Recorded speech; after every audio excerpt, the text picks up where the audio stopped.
నిన్న సాయంత్రము ఒక ఉన్నతాధికారుల ఆదేశం మేరకు రూట్ వాచ్ నిర్వహించడం జరిగింది. అంకాపూర్ గ్రామంలో ఒక నిజాం సాగర్ కెనాల్ బ్రిడ్జ్ దగ్గర వీధి నెంబర్ 2 దగ్గర అక్రమంగా ఇద్దరు వ్యక్తులు ట్రాన్స్పోర్ట్ ఎండు గంజాయి ట్రాన్స్పోర్ట్ చేస్తున్నట్టు ఇన్ఫర్మేషన్ వచ్చింది.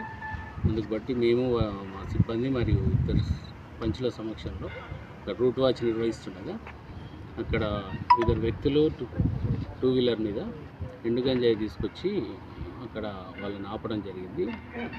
ఆపినప్పుడు వాళ్ళను తనిఖీ చేయగా వాళ్ళ దగ్గర ఒక కేజీ 600 గ్రాముల ఎండు గంజాయి లభ్యమైంది.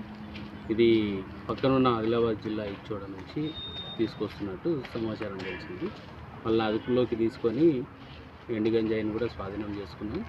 తదుపరి 2 వీలర్ను 2 మొబైల్ ఫోన్ కూడా స్వాధీనం చేసుకున్నాం.